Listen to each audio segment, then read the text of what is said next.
This is the BiggerPockets Podcast, show 384, part 2. You're listening to BiggerPockets Radio, simplifying real estate for investors large and small. If you're here looking to learn about real estate investing without all the hype, you're in the right place. Stay tuned and be sure to join the millions of others who have benefited from BiggerPockets.com, your home for real estate investing online.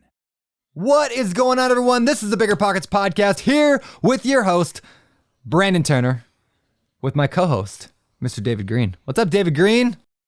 How you doing, man? I'm amazing. We're talking real estate. What can be better than this? It's springtime. This is pretty much the time when the real estate market heats up the most, and people keep talking about this recession that we're supposed to have. And man, my phone is blowing up every day. It is awesome with people that want to sell their house and want to buy a house. So, from where I'm standing, I'm not preparing for a recession. I'm seeing that there's a lot of demand for real estate still. What were you going to say? Well, I was going to say, did you see that report just came out yesterday? Josh Dorkin sent it to me. And according to some company, I can't remember their data, they basically pulled data of sales comps. Yesterday, or last week, I think it was the highest point of the market in history.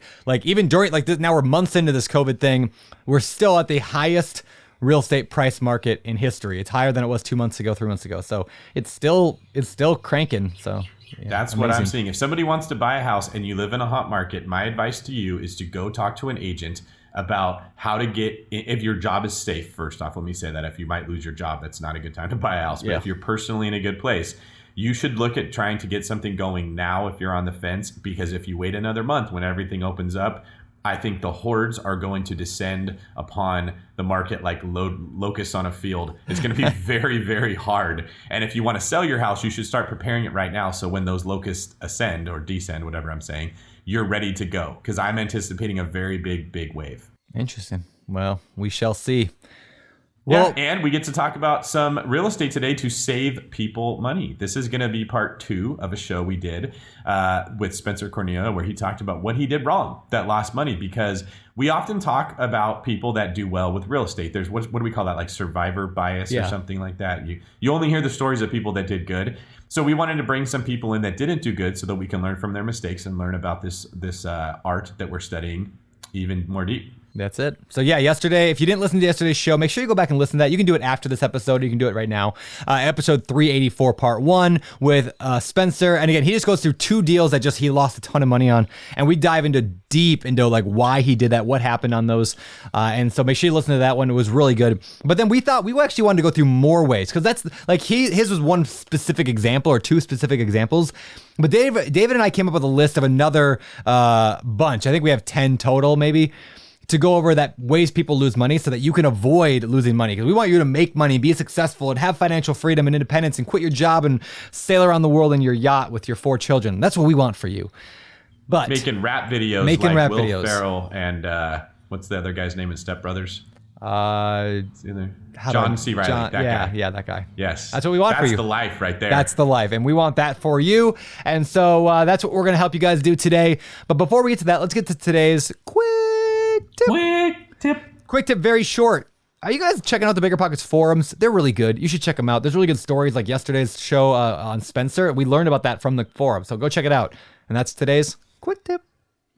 That was a quick tip to make up for yesterday's really long quick tip. And without further ado, let's get into the top 10 or the 10. I don't know if they're ranked in order of biggest to smallest or anything like that, but just 10 mistakes or errors or ways people lose money in real estate in all different forms. So number 1, David, you want to lead us off? Number 1, lack of focus. Yeah. When you take on too many projects at once or too many different types of projects, you spread yourself very thin. You're more likely to make mistakes. And most importantly, you start taking too much time. And for newer investors, or maybe less experienced investors, I'll say, they tend to recognize how expensive time is when it comes to real estate. Yeah. Whether it's holding a loan, all the holding costs, the cost of capital that you can't put into something different. It is very easy for projects to get out of hand when you're working on them, and time equals money in this business. Yeah, it's true. And people want to do so many things because they're ambitious and they're excited, just like Spencer was yesterday. We talked about people are excited, they want to get into this thing, but it's really important to stay focused. Don't build too many bridges over to Fantasy Island. Build one bridge. Share or two that bridge. example. Talk about your bridge analogy. It's a good one. I feel like I show that all the time. Thanks. It's like my one analogy. You live on an island called Reality Island. I didn't make this up either. I totally stole this from a YouTube video I saw years and years ago. Thank you for giving credit. See, look at that. In fact, it was even James Wedmore that I learned this from. I even give the credit to the person because I remember it was James Wedmore teaching about business. He's got a thing called Business by Design. Anyway, you live on Reality Island, then there's like Success Island, and you got to build a bridge to get there. In this imaginary world, there are no such thing as ships. And so you have to build a bridge over there. And so people build a little bridge, and then they build another bridge, and each one gets a few feet out in the water before they start building another bridge. So they're trying to build 10 different bridges at once. And so as a result, no bridge ever makes it to the other island. And so build one bridge, stay focused. Don't let the lack of focus. Don't try to take on like, I started this project, now I better go do this project. Now I'm going to do this flip and this rental and this wholesale and this burr. And I want to do it all because, I'm going to die next year. Like that's what most people, they act like they're going to die when they get into real estate. But like, this is a long game. I'm not saying go slow, but I'm saying go careful. Focus on what you're doing and become an expert at that thing before you add on new things. Agreed? Love it. Number 2, trusting that the contractor or really any professional that you bring into this job will do a good job just because that's their job. That's a big mistake that people make. You have to actually manage the person. And one of the things I've heard people say is inspect what you expect. If you have an expectation for something, you better be inspecting to make sure it was done. That is true. Yeah, I can't tell you the number of people I've hired. I once hired his contractor because he had a hat that had his logo on it, and he had a truck with his logo on it. And I was like, I don't think I've ever seen a contractor in Grays Harbor, Washington with a logo on their truck and on their hat. Like it just doesn't exist because most people are kind of shady.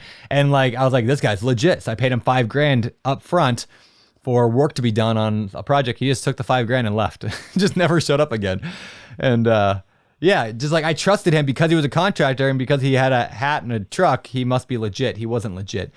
So yeah, inspect what you expect. They're a real estate agent and they're licensed that they're good. Don't assume because they're a contractor that they're good. And here's another thing. Don't assume that because they were good for someone else, they'll be good for you, right? If you're the one trying to pay your agent 4% and somebody else is paying 6% and they only have so much time, they're going to give it to the 6% person. So don't shoot yourself in the foot. What I tell people is winning battles to lose wars.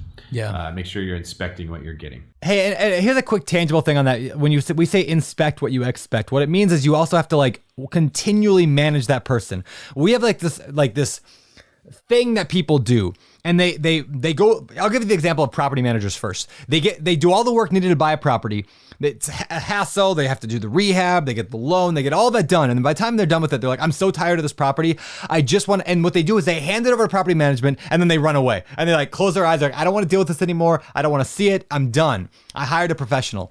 But at the end of the day, like the professional is only going to manage as well as you manage them. And so like, are you checking up on their numbers? Are you following up with them? Are you making sure their communication's good? Are you firing them if they need to be fired? You have to really look into that.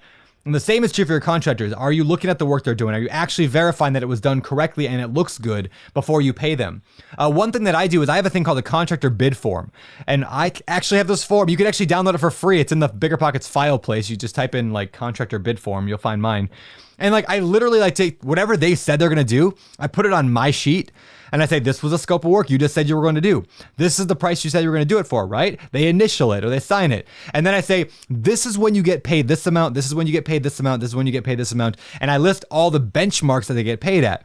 They sign that. So now we are all on the same page and I am now not paying them until after they've done the work. So now I'm inspecting what I expect at the end of the day. And so that's just a couple of tangible examples of what we mean by that. Great advice, B Money. I really, really like that. Thanks, D Money.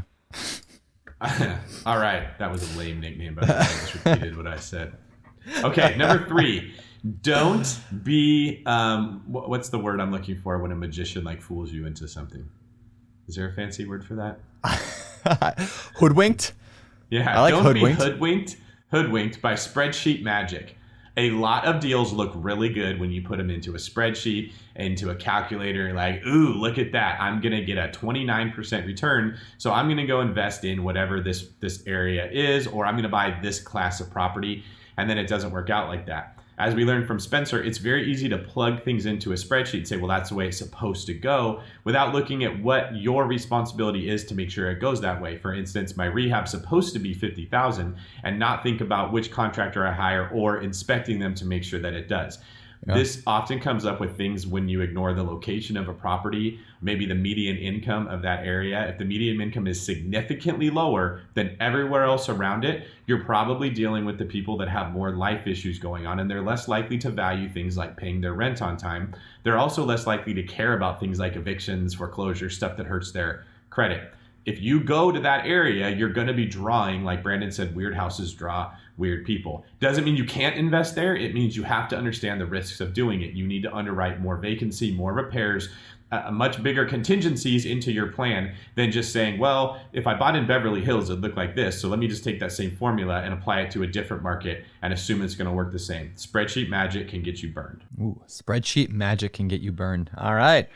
Yeah, and just another way of explaining that I'll just throw out there is like there, we said this earlier, there's a math, like a logical way of looking at real estate deals, and then there's an emotional way of looking at deals. And so we just have to make sure you're looking at it from both those angles. Just because the numbers look like they make sense on paper doesn't necessarily mean it's a good deal. You just got to look deeper than that. Don't just rely on just, this is what the numbers say.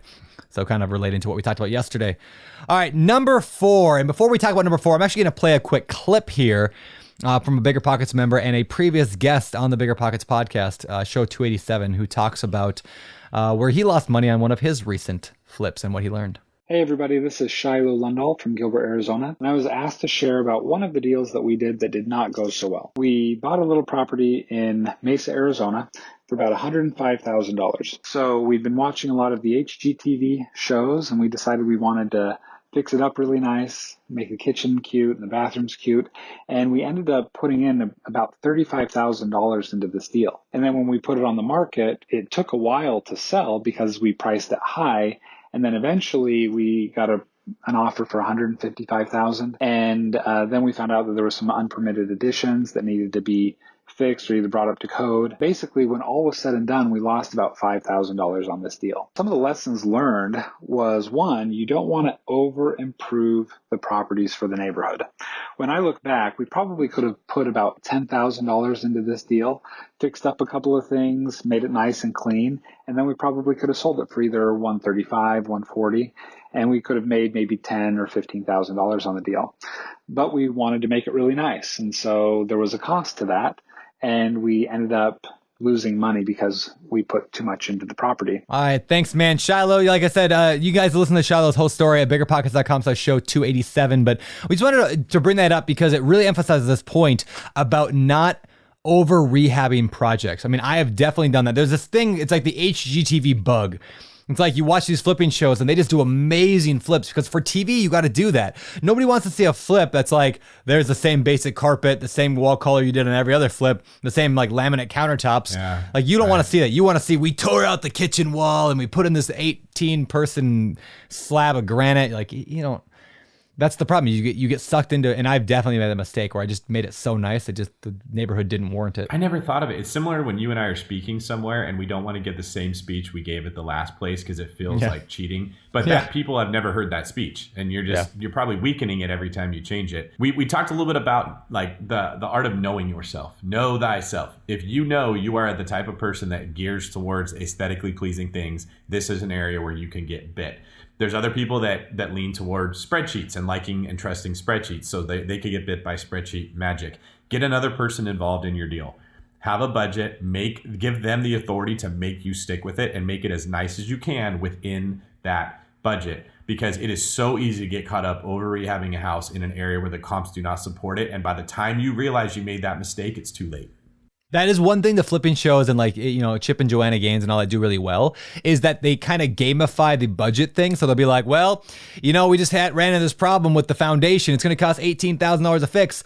So we're going to have to take that out of the budget somewhere. What do you want to cut at, right? And they do that a lot on those shows because it adds like this drama. But that in reality is not a bad way to look at like, obviously you don't want to like skimp on things just because something went wrong. But like, you have a budget for a reason. You need to stick to that budget. So don't over rehab just because it's you want it to look good. Stay on budget. Yeah, and get an expert to give you an opinion on how much you should rehab. So like in a market like mine where we're selling $1 million houses, that extra nice countertop or backsplash will absolutely get you your money back. But when every single house sells for 80 grand, you can have the nicest of the $80,000 houses. It's still an $80,000 house. Yeah, you know that house I looked at yesterday? Because there's an over rehabbing problem and then there's under rehabbing, right? So you do either. I went and looked at this house. I was telling you on yesterday's show with the red door I didn't go through. Anyway, so I went in that house and like the house was weird in that like it was under rehabbed. Like they did things like they had started their price at 2.1 million. They were like a couple months ago. They're on to 1.6. They've dropped their price $500,000 on this property. And I walked through it and I'm like, this is a $2.1 million house if it was just rehabbed correctly. Like they did things like the stair treads were like, when they built the house, 20 years ago, there were oak stair treads probably going up, looked really nice, I'm sure. Then they were like, well, they got really wore down. So what they did is they took a saw and they cut off half of it and put laminate up half of it. So half of it was laminate and then the rest was oak. And they tried to mix the two together. It was just like ridiculous. And it was like, and then they painted the walls like bright, like maroon and then bright red. And it was like severely under rehabbed. And so you don't want to make that mistake either, because then you got to drop your price by $500,000 over the course of several months and driving away everybody from that property. It's like the story of Goldilocks and the Three Bears. One porridge was too hot, one was too cold. It's funny as you tell that story. I thought you were talking about breaking into somebody's house and eating their food. But that's a better analogy. No, I moved on from that phase of my life. As you're telling that story, I know exactly what happened. Is the agent went to sell the house. They showed comps. The seller said, well, that's the most expensive comp, so my house should sell for that. The agent tried to explain to them, your house is under rehab. They sensed that the person was being offended, and they were not strong enough to stand their ground. Agent backs down, agrees to sell for the higher price, probably reduces their commission, because if that's their personality, that's what they do. And then the house goes on the market and everyone goes to look at it and no one wants it. Or worse, no one looks at it because the pictures look bad. They then reduce their price to where it should have been in the first place, like 2 months later, 3 months later. Maybe you have to spend money to get the house ready for sale. The days on market is really high, so less people are seeing it. The whole thing just becomes a disaster and it ends up selling for what it should have sold in the first place. I've seen that play out so many times. Yeah, that's true. Actually houses I target. Like when I'm helping my clients, is I look for the ones where they made that mistake. Yeah, so we're definitely. We're looking at, and not that I want to do a multi-million-dollar flip right now because of the I don't know. I get a little nervous about it, but I'm like, man, if I offered them 1.4 right now and put in 200 grand worth of work on that, being at 1.6 with loan cost 1.7. Is it worth the 2.1 then? Sure it is. And now we've got a profitable flip potentially, and like the house is financeable right now. I wouldn't even need hard money. I could just, because it's not bad. It's just weird. So I don't think I'll do it because it's a little bit too risky for my blood right now. But man, I think there's opportunities with things like that. All right, number 5, the next on our list, buying in areas that do not have diverse employment. I talk about this one quite often. If you invested in real estate anytime in the last 8 years, more or less you probably did well, unless you bought in Detroit. Detroit got hammered. And the reason Detroit got hammered is there's only one source of employment there. So when that one industry went down, which is the auto industry, there was no reason for anyone to live there. And the one Achilles heel in the entire real estate investing system is you have to have a tenant in order to make money. It reminds me of this old Seinfeld episode where Jerry Seinfeld's apartment gets broken into. And so he gets this super expensive door locking mechanism with like 19 pieces so that the door could never be broken down. And then Kramer forgets to close it. And his new stuff all gets stolen right afterwards. And Jerry's like screaming at him and he's going over every feature the door lock has. And then at the very end, he says, there's only one possible flaw. The door, and he slams it, must be closed. Avoid buying in any area that's dependent on one thing, like touristy areas. You're getting hammered right now if that's where you bought your property, or the auto industry. Like bubbles will come and they will go. And you don't want to be in an area where everybody only works in one industry. Yeah. I will give some, for those people who live in Detroit and around Detroit, I will say they have turned that around quite a bit. They've diversified their employment base quite a bit over the last decade. And so I actually wish I would have bought Detroit. Moved their headquarters there. That's one of the reasons that turned it around. Like the really, really big players are all there. Yeah, Quicken moved there, and Dan, what's his name? Mortgage is there. Yep. Yeah, they've turned around. So all right. Cool. All right, number 6. Spreading themselves too thin by keeping criteria too wide is a big mistake that a lot of investors make. Look, we all start off with FOMO, fear of missing out. What if a great deal comes along and it's 1 square foot bigger than what I put in my search criteria? And that's how our brains think. It's always fear-based. Well, the experienced investors know my problem is not missing out on a great deal. It's being overwhelmed by all the deals I see so that I miss out on what I should have recognized. You actually have to filter information out of your life. And I realized this when I was a police officer is in the beginning, I'd be like, I want to know everything. Give me every single detail I could possibly know about this person. But when you're in the stressful situation, you're breaking into the house, you're chasing the suspect, you're in the fight, you don't want extra info. It makes it harder to focus on what you're doing. In fact, your brain starts filtering things out of, like, quit telling me this, like, stop talking, I'm focusing. And that's what happens when you're in the moment. So don't make that mistake of giving into the temptation of saying, I want to have this ridiculously big criteria to where I have to sift through 200 properties to find the 1 or 2 that might be a good deal. Because at the end of the day, you need to become an expert. If you want to be good at anything in life, you got to become an expert at it. And when you're trying to be an expert at everything, you're not going to be an expert at anything. So what I like to do is I like to define it by saying, I call it my crystal clear criteria. It's 5 points of the crystal clear criteria. And go ahead and write this down, everybody, if you want. I think this is super helpful. At least when I kind of put it into a framework I could understand and grasp. Here's the 5 parts of the crystal clear criteria. Number 1, define what property type you're looking for. Are you looking for duplex, triplex, fourplex? Are you looking for a single family or a 5 unit? Get specific on that. That doesn't mean you can't change any of these in the future. Get specific on property type. What's your next deal going to be? Become an expert at that. Next, location. Where are you going to buy? Why are you going to buy there? What makes that location tick? What's the employment like there? What's the crime like there? What are the schools like there? Why is this street better than this street? Like, that's one of the problems with out-of-state investing is that a lot of people don't do that work needed to understand why this street is better than this street. Now, in Grays Harbor, Washington, where I lived for a decade, I could tell you exactly why that street is better than that street. But if you're just randomly going, I'm going to go buy in Cincinnati, which I did and Spencer did yesterday, you don't know those things. That's why you need to rely on an amazing agent who knows the location. They can tell you those things like, hey, that street is a school district 9 out of 10. That one's a 2 out of 10. That's why that matters so much. So, okay, number 2 is location. Number 3 is condition. Define, do you want to buy fixer-uppers or not? What level of rehab is too much? Like, do you want, like, you'll do a full gut, or you want turnkey, or you want the kind of the baby bear, the middle ground, which is generally what I try to focus on. Get good at that. Stop looking at the gut rehabs, even though they sound like great deals. They're not most of the time, because local investors would have snatched them up. People that are better and smarter than you would have already gotten those deals if they were actually good. 4th, price range. Where are you buying at? Like, do you want a $100,000 property or $1 million property? Stop looking at things outside your price range. And you can work backwards to figure this out by looking at, like, how much of a down payment do I have? How much do I have for repairs? How much do I have for reserves that I want to hold on to and closing costs? And then figure out, like, what can I actually afford here? What am I like? And then stick to that. Just stop looking at everything else. Zone in that one thing. Like David said, you don't want to get overwhelmed with too many choices. Price range can really narrow it down. And then finally, once you go through all those 4, define what profitable means. So the 5th of the crystal clear criteria, the CCC, is profitability. What makes a deal a good deal? And then stop looking at deals immediately when they no longer qualify for that, or find out what makes that a good deal and go after it.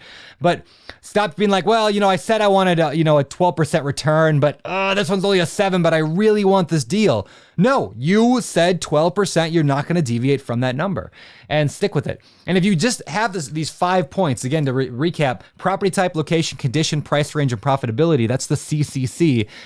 You're going to become an expert at that location, that property type. You're going to be an expert at that condition and that price range, and you know what makes a good deal? You're going to be an expert. You're going to crush it. You're going to be amazing. So yeah, get real specific. Don't worry about the FOMO. You're not missing on anything. There's always more deals coming up.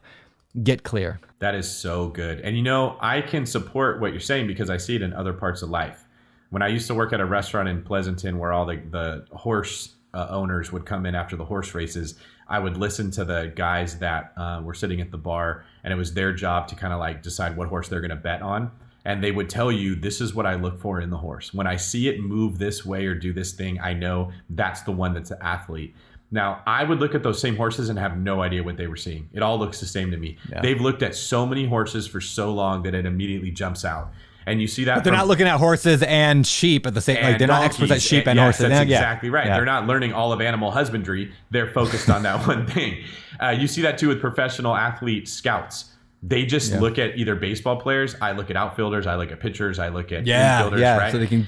Yep. That's It's exactly the right. little And they know things the that they difference notice. between the way that a guy transitions from catching a ball and putting it from his glove into shifting to throw it. They can tell right away that guy's not ready versus the guy that is. And you and I would miss it. So that's why you really want to niche down. We have an example of that is like the market that I work in the Bay Area, the houses are more expensive.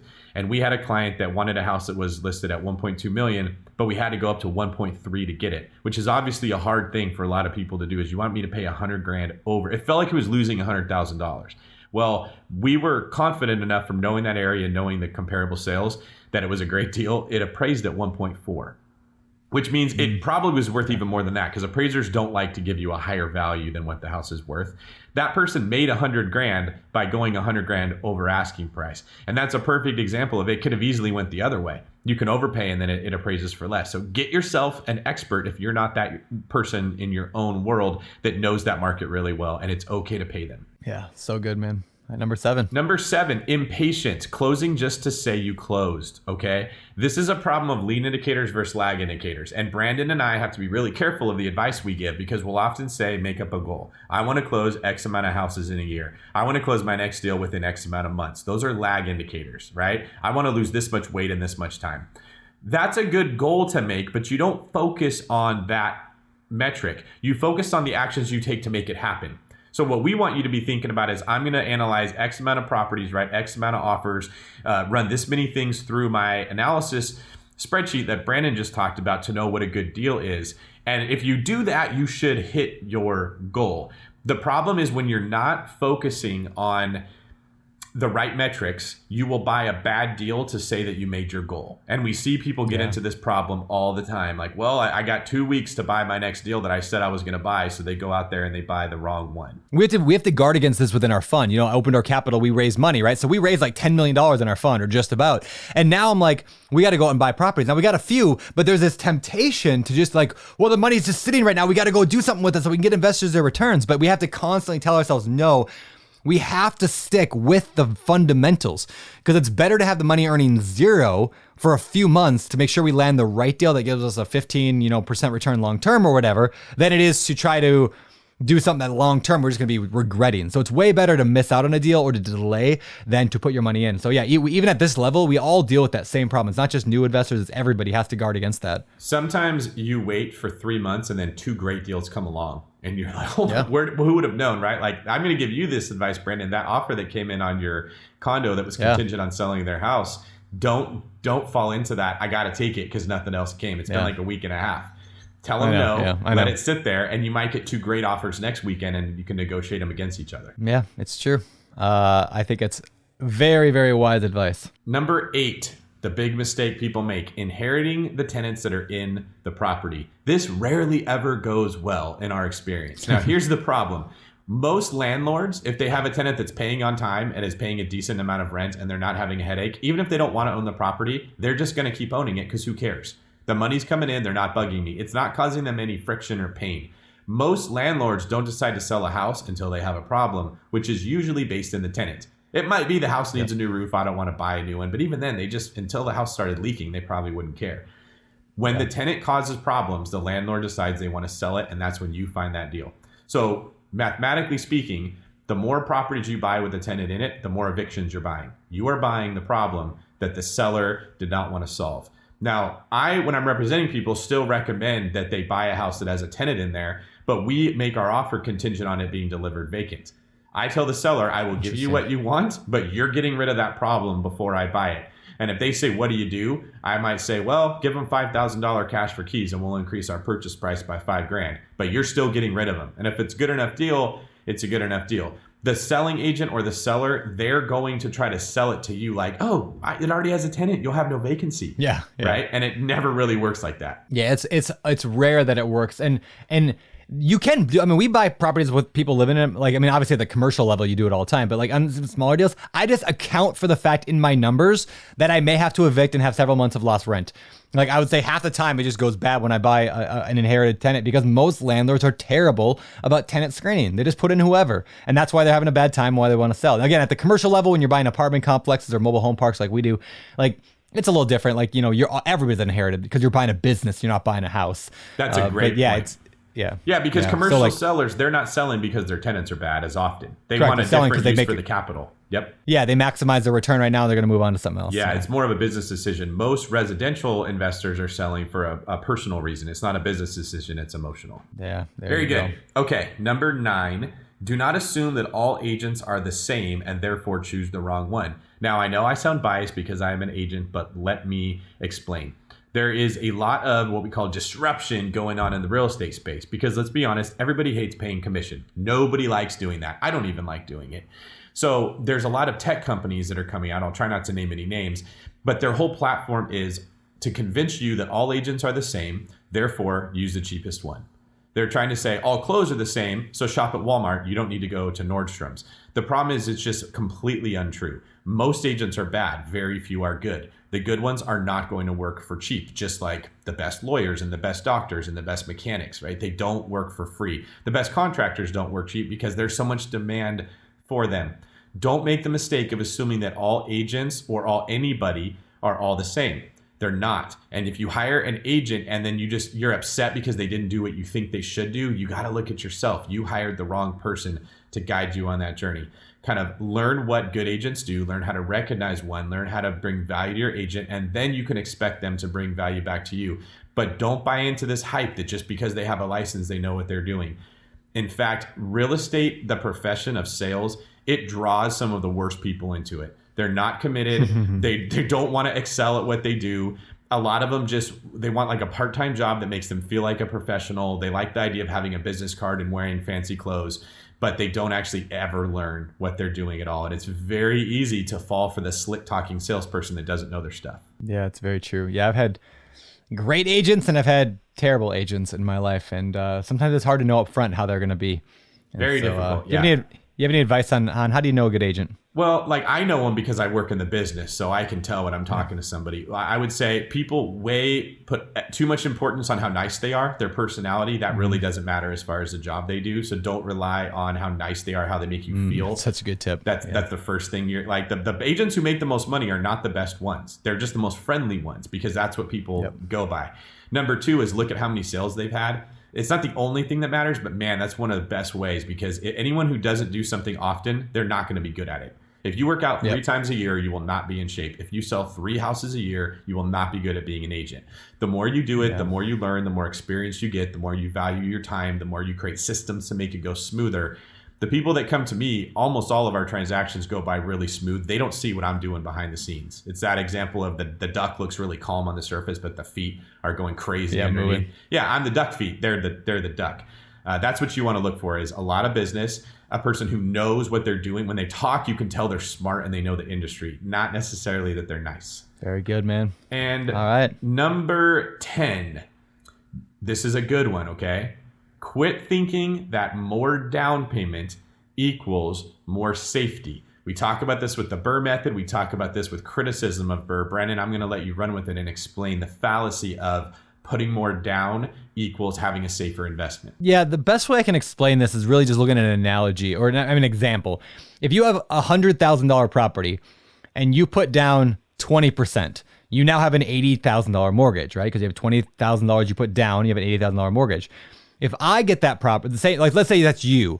Now I get the same $100,000 property, a property worth the same amount, but I get that property for $80,000 because I'm really good at finding good deals. I negotiate it well, or maybe I bought it and needed some work done on it. And but I have $80,000 into it, but no money into it. Who's better off in that boat? And so what I always say is like, look, we both have the exact same equity. We have $20,000 of equity, either one of us. You bought your equity. I earned my equity. And so I have no money at risk right now, no money in this deal whatsoever. You've got 20 grand. So I would argue that you are at far greater risk than I am because I have no money invested in the deal. Now it took more work for me to do it. It took more hustle. It took more knowledge and education, and I had to put that together. Or to get a little more complicated, I could have bought that deal at 60 grand and put 20 grand into it. Now I'm still at 80 grand, but I've got all this equity now in that thing. So again, I didn't have to put my own cash to get there. I didn't buy my equity. I earned my equity. That's a great point. Now on a balance sheet, they look the same. Okay, money in your bank account, 20,000. Money in the property, 20,000. It appears to be the same. The difference is that when the economy goes bad or when the market tanks, equity you can't control. It goes down, right? That $20,000 cushion you thought was so great goes away. The 20 grand in the bank stays there. It's not going to be affected. And Brandon and I have learned it doesn't matter if your equity goes away in a recession. The equity never really mattered in the first place unless you're going to sell. If you're not selling, equity doesn't matter. But you got to make that payment. You can't make that payment with the $20,000 of equity that just appeared. You can make the payment with the $20,000 that's sitting in the bank, meaning the capital in your bank is more valuable in that scenario. If another deal comes along, you can't buy it with the $20,000 of equity in that house. You can buy it with the $20,000 of equity or that you have in your bank account, making that money more valuable. And I could go on and on. If you have to rehab the house to make it worth more money, if you've got 20 grand in the bank, you can put it in there. If you need reserves to get your next deal and the bank says, I need you to have this much reserves, they're not going to care what equity you have in a property. So what we're getting at is get as much equity out of your deal as you can and keep it in savings where you can use it where it's safe. And don't think that that means that you're running it like playing fast and loose and you're paying too much for houses. Focus on getting the deal where you create equity and putting your capital somewhere else, as opposed to trading in hard work for just I threw a lot of money at it and putting the money in, transferring it to equity where you don't have any control over what it does and how you can use it. Yeah, man. So good. Well, can I add a number 11 here, kind of a bonus tip for people? It's a little less tangible, but it's something I talk about a lot on webinars and even in some of the books that I've written.